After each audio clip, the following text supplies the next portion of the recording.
দাদা প্রথমে তোমায় যেটা জিজ্ঞাসা করব যে এই যে কর্পূরের শুটিং চলছে আর আজকে আমরা এটারই কাভারেজে এসেছি, তো এই মুহূর্তে কি বন্ধ আছে? মানে দেখছি না, আমাদের আমাদের জাস্ট যে সিনটা চলছিল সেটা এখন শেষ হলো, পরের সিনের প্রিপারেশন চলছে।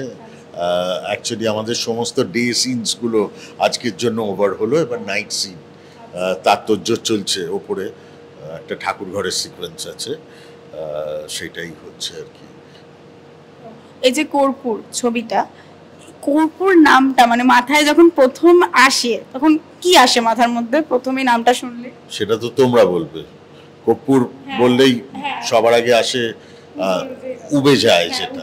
হ্যাঁ, তো এটাও সেই একজন মহিলাকে কেন্দ্র করেই গল্প, যিনি হঠাৎ করে উবে গেছেন, মানে শহরের বুক থেকে হাওয়া হয়ে গেছে, কিন্তু একটা রেশ তো থেকে গেছে, এবং সেটা নিয়েই এই সেটা উপলক্ষ করে একটা উপন্যাস লেখা, এবং তারপরেতে এই ছবি সেই উপন্যাস দীপান্বিতা রায়ের অন্তর্ধানের নেপথ্যে বলে যে উপন্যাসটি, সেটার ওপর বেস করে এই ছবিটা। তো ইটস আ কমপ্লিটলি ফিকশনাল, কি বলবো, পলিটিক্যাল থ্রিলার।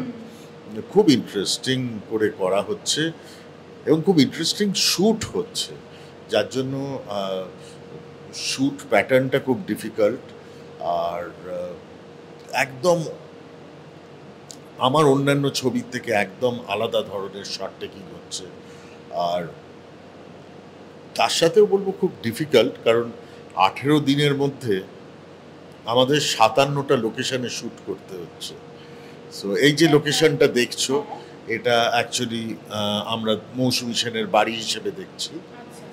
এই বাড়িতেই ম্যাক্সিমাম ডে অফ শুটিং, সেটা হচ্ছে 2 দিন, কোথাও 2 দিনের বেশি শ্যুট নেই। তো এটা অ্যাবসলিউটলি একটা নতুন লোকেশন, যেটাকে আমরা মৌসুমী সেনের বাড়ি করেছি। পুরো বাড়িটা রং করা হয়েছে আমাদের মতো করে।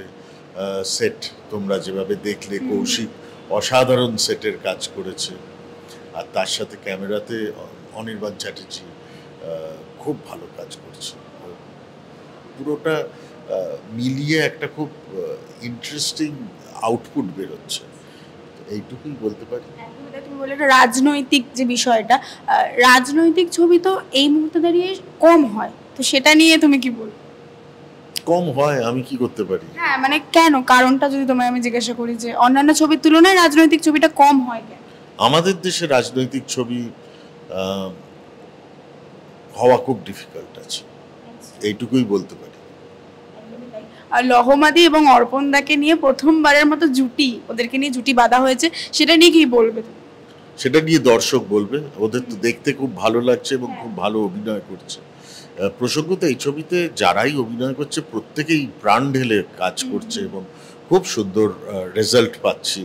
ঋতু ভীষণ ভালো কাজ করছে, ব্রাত্য, কুণাল, এরা তো আছেই। অনন্যার কাজ এখনো শুরু হয়নি, সবে আজকে 3rd ডে অফ শ্যুট। তো 3rd ডে অফ শ্যুটেই তোমরা এসে গেছো। তো আস্তে আস্তে অন্যান্যদের কাজ হচ্ছে, কিন্তু যারা এই 3 দিনে কাজ করেছে প্রত্যেকে খুব ভালো কাজ করেছে। আরেকটা জিনিস, মজার ঘটনা হয়েছে, সেটা হচ্ছে যে এই ছবিটার পুরো ডিজাইনের সাথে আমরা চেয়েছিলাম যে ছবির শুরু থেকে শেষ অবধি বৃষ্টি থাকবে, এবং এই মুহূর্তে যেভাবে বৃষ্টি হচ্ছে সেটা আমাদের কাজটাকে খুব সাহায্য করছে, কারণ এক্সটেরিয়ার লাইটটা ঠিক যা চেয়েছিলাম সেইটা পাচ্ছি। এটা একটা হয়তো পজিটিভ দিক, যেটা চেয়েছিলে সেটাই হয়তো কোথাও গিয়ে পাচ্ছ। একদমই তাই, তুমি যেটা বলে সবাইকে নিয়ে বেশ মজা করে এবং ভালোভাবে কাজ করছো, এবং আশা করা যায় এটা খুব ভালো একটা দিক তৈরি করবে, দর্শকদেরও খুব ভালো লাগবে যখন ছবিটা রিলিজ করবে। তো কি বলবে দর্শকদের উদ্দেশ্যে? এখন জাস্ট 3 দিন হয়েছে ছবির শুটিং, আমি শুধু এইটুকুই বলবো যে অপেক্ষা করে থাকুন। আমাদের আরও শুটিং বাকি আছে, তারপর আরও কাজ বাকি আছে, তারপর ছবিটাকে তৈরি করে আপনাদের কাছে নিয়ে আসা হবে। খুব ইন্টারেস্টিং একটা ছবি হচ্ছে, এইটুকু বলতে পারি। আশা করি আপনাদের ভালো লাগবে। আচ্ছা, এই ছবিতে কি তোমাকে দেখা যাবে?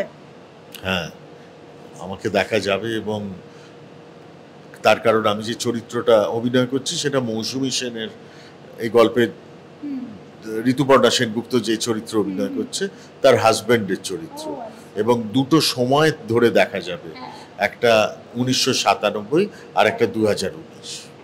ঠিক আছে, যাবো।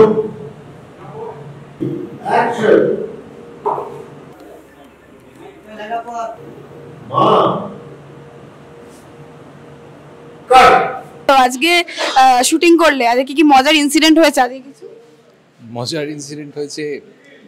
মজার হয়নি, হিরোইন অসুস্থ হয়ে যাওয়াটা একেবারেই মজা না, কিন্তু অসুস্থ হয়েও হাসছে, তাই ও মজা পেয়েছে। সকাল থেকে আমাদের আসলে কল টাইমটা ভীষণ আগেই ছিল, প্রায় আগে এনে বসিয়ে রেখেছে, সেইটা লজ্জায় বলতে পারছে, কিন্তু দারুণ মজা হচ্ছে এইটুকুনি। হ্যাঁ হ্যাঁ, ভীষণ ভীষণ মজা হচ্ছে। অরিন্দম দার সাথে কাজ এবং দুজনের একসাথে প্রথমবার জুটি বাঁধা, এটা কতটা এক্সাইটেড এটা নিয়ে? আমি ভীষণ এক্সাইটেড। অনেক বছর ধরেই অরিন্দম দার সাথে কাজ করতে আমি ভীষণ এক্সাইটেড ছিলাম, কিন্তু বলতেই হবে যে এটা আমার প্রথম কাজ অর্পণের সাথে। আমি ওর কাজের আগে দেখেছি আর আমার ভীষণ ভালো লেগেছিল, কিন্তু মানে ওকে ইন পার্সন জেনে তো আমার মনে হয় প্রথম দিন থেকেই আমাদের সেই বন্ডিংটা ছিল। আর খুব শুটিং করতে গিয়ে না অনেকটা সময় একসাথে থাকতে হয়, সেখানে যদি খুব গম্ভীর বা গুরুগম্ভীর বা সিরিয়াস কেউ থাকে তখন একটু বোরিং হয়ে যায়, কিন্তু থ্যাঙ্কফুলি অর্পণ সারাক্ষণ হাসাতে থাকে, সো সেইটা খুব ভালো। এবার তুমি আমার ব্যাপারে কিছু ভালো ভালো কথা বলো। ভালো, দেখুন ভালো ভালো কথা কখন বলা যায়, যখন কিছু একটা মানুষের কিছু কিছু জিনিস ভালো হয়, তার সব ভালো তাকে নিয়ে আলাদা করে কিছু বলা যায় না। তো এটা কিন্তু ভালো, এটাও একটা ভালো ব্যাপার। একদম সবই ভালো, কাজের প্রতি সিনসিয়ারিটি ভালো, ব্যবহার ভালো, খালি ফুড হ্যাবিটটা একটু খারাপ, সেটার জন্য আমরা দেখছি কি করা যায় ডায়েটটা, বাকি সব কিছুই মেয়েটির ভালো এবং কাজ করতে খুবই ভালো লাগছে। এবং এই জন্য সিনসিয়ারিটি এবং সিন নিয়ে ডিসকাস করা, আলোচনা করা, এই সবগুলো যখন একসাথে কল করে এবং মানুষ হিসেবে যখন জেল হয়ে যায় তখন সেটা অনস্ক্রিনও বোঝা যায়। লেগ পুলিং কি করা হয়? হ্যাঁ, সারাক্ষণ। কে কাকে বেশি করে সেটা? দুজনেই দুজনকে, আমার মনে হয় অর্পণ বেশি করে। অর্পণ সবার সাথেই ওরম ভাবেই, অর্পণ কথাই ওরম ভাবেই বলে, মানে বলা যায় খুব মিশুকে। আজকে আমাদের ভীষণ বৃষ্টি পড়ছিল, তো সকালবেলা অর্পণ আমাকে মেসেজ করেছে, পৌঁছে গেছো? আমি বলছি এই তো 5 মিনিটে ঢুকছি, তুমি পৌঁছে গেছো? বলছে আশা করছি আজকের মধ্যেই পৌঁছাবো। মানে বেশ মজার মানুষ তাহলে। হ্যাঁ, মানে ওই আর কি, চেষ্টা করি মজা করার, সবসময় যে সবার মজা লাগে তা নয়, এই আর কি। এই মুহূর্তে কি চলছে শুটিং এ, সেটা কি একটু বলা যাবে? কি চলছে? মানে আজকে কি মানে কি ধরনের কি শুটিং হলো? আজকে বাড়ির সিন ছিল, দেখতেই পাচ্ছ আমরা দুজনেই খুব ক্যাজুয়াল বাড়ির জামা কাপড়ে। আর আজকে খুব একটা হেকটিক আমাদের জন্য ছিল না, কালকে হেকটিক হতে চলেছে, তো ওই জন্য তাড়াতাড়ি বলেছে বাড়ি গিয়ে ঘুমিয়ে পড়তে, আর সকাল সকাল চলে আসবে। আমি বাড়ি গিয়ে খেয়েই সঙ্গে সঙ্গে ঘুমিয়ে পড়বো, কিন্তু ও ঘুমোবে না, রাত জাগবে, পড়াশোনা করবো, কালকের প্রিপারেশন। আচ্ছা, তোমার হেয়ার স্টাইলটা নিয়ে অনেক কথা উঠেছিল যে এটা নাকি এই সিনেমার জন্যই করা হয়েছে, সেটা কতটা? দেখতেই পাচ্ছ এটা আমার নতুন লুক। নর্মালি আমি এরকম হেয়ার স্টাইল খুব একটা করিনি এর আগে, এতটা ওয়াইল্ড করা হয়নি সত্যি, আমি এতটা এক্সপেরিমেন্টালও না, কিন্তু এই যে চরিত্রটা রিয়া তামাং, তার জন্য অরিন্দম দার ইচ্ছে ছিল যে এই ক্যারেক্টারের এরকমই স্টাইলিংটা হোক, আর করে ফেলেছি। এখন তো ক্যারেক্টারে ঢুকে পড়েছি, আর কি করব। প্রথম ভয় লাগছিল নিজেকে দেখে, একটু বেশি ব্রাইট লাগছিল, তারপরে সবাই বললে যে না না ভালোই লাগছে, ঠিক আছে। মানে করার আগে ভয় লাগেনি যে আমাকে কেমন লাগবে এটা নিয়ে? অবশ্যই না, যে ছবিটা আমাকে দেখানো হয়েছিল তার থেকে বেশ অনেকটাই আলাদা হলো ব্যাপারটা। তো করার পরে যখন নিজেকে দেখলাম তখন একটু ভয় লেগে গেছিলো, কিন্তু আমার মনে হলো যে এই তো মজাগুলো না, এই ছোট ছোট মজাগুলো, অভিনেতা বা অভিনেত্রী হিসেবে অর্পণেরও লুক চেঞ্জ হয়েছে, ওর একটা হেয়ার কাট হয়েছে, সো এই ছোট ছোট হেয়ার কাট এত ভালো হয়নি, এতটা মানে ট্রান্সফরমেশনটা। হ্যাঁ, ওকে আর ব্লু আর একটা পিঙ্ক যদি আমি হালকা করে এখান থেকে দুটো অ্যাড করি, আমার মনে হয় মন্দ লাগবে না, ভালোই লাগবে। আচ্ছা, কর্পূর নামটা শুনলেই তোমার মনের মধ্যে সবার প্রথম কোন কথাটা আসে? যে পজিটিভিটি, মানে কর্পূর জ্বালানো মানেই যে আমরা যে কোনো নেগেটিভিটিকে দূর করা, এবং কর্পূরের যে গন্ধটা, সেই যে কর্পূরের যে সাদাটা, সেই গন্ধটা প্রথম আমার মাথায় আসে। আমার তো প্রথমে কর্পূর বললেই সিনেমাটার কথাই মাথায় আসবে। কি ভালো স্টুডেন্টের মতো উত্তর দেয়, টিপিক্যাল ফার্স্ট বয় না, স্কুলের ওরকম।